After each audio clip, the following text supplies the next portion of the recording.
As physicians, we're often looked to for our opinions, sometimes in the political arena around medical matters. And so people may come to you asking you questions about transgender girls in sports because that is in the news a lot these days. And there are so many things we can talk about in that realm of different approaches and different things to say. And everyone's going to have a different level of comfort in talking about that topic, and also depends on where you are and who's there and all those things. But what I want to talk about today in regards to that topic is there's one thing I think is worth, no matter whether you want to get into the conversation or not, there's one thing that I think is really important as physicians, as scientists, that we begin to correct. And that is when the conversation uses the wrong language.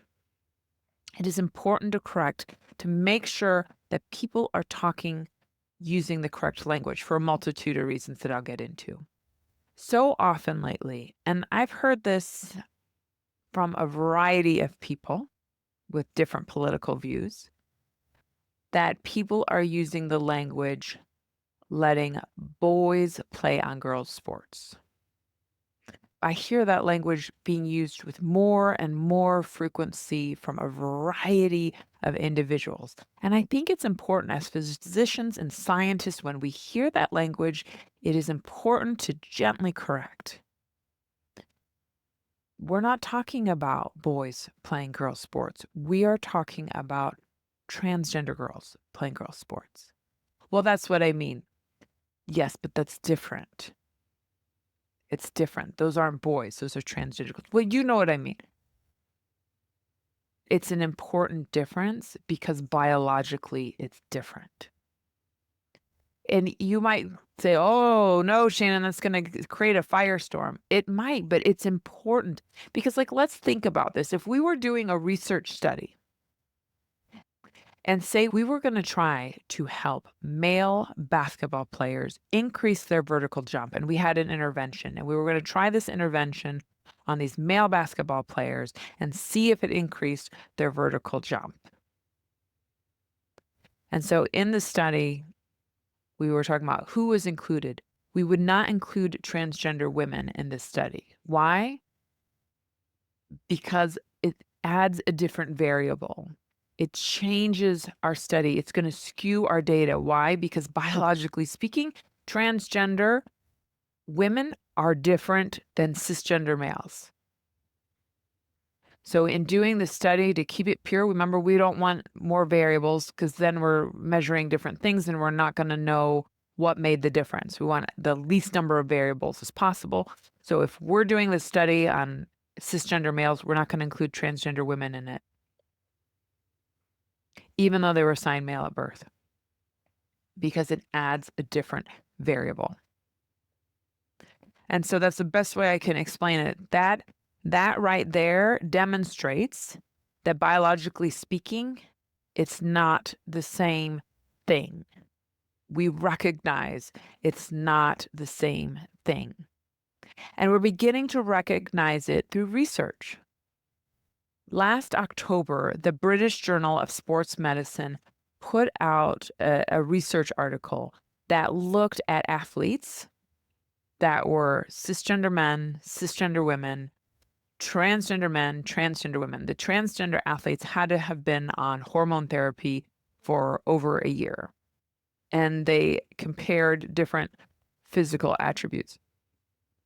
And they found that there were some differences between transgender women and cisgender men and transgender women and cisgender women.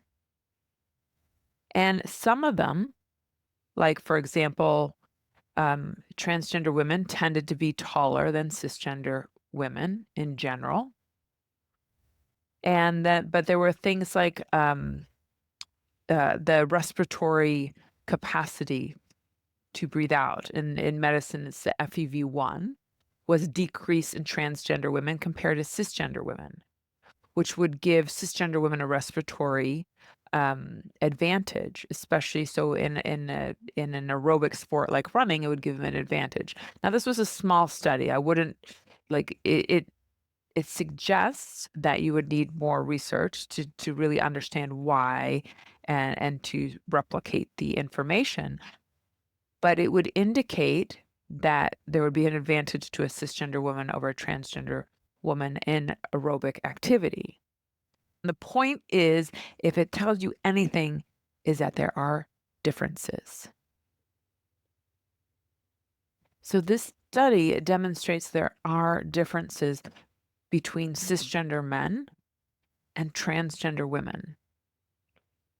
So that's why those adjectives are important to distinguish them. They are biologically not the same. And so when people use the language and refer to transgender girls and women as anything but transgender girls and women, it is scientifically and medically inaccurate. It is also extraordinarily unkind and inhumane, because none of us would want to be called anything except who we are. I don't want to be called a man. That would be a very unkind thing to do. And it also has served a very good tool to block transgender kids from being part of sports, right? Because of the imagery that it creates by referring to the transgender girls as boys.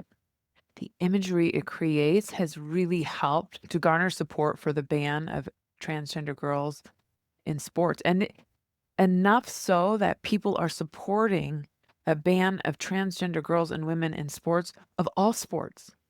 They don't even care what sport it is. Chess, darts, doesn't matter.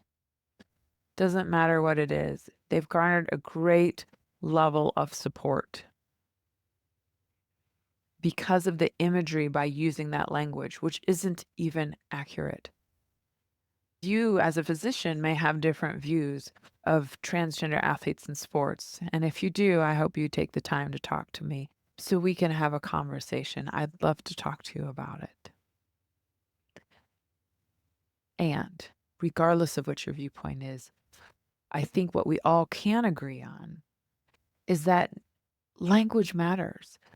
Nomenclature matters. The science, if we're talking about biology and biological differences, then the language to represent that matters.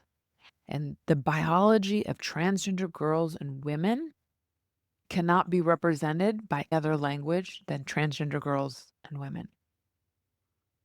And so when we hear them referred to as anything else but transgender girls and women, we need to pause and say, from a biological standpoint, if we're going to talk about biological differences, then that is not the correct wording to represent that. This represents it. Because naming matters.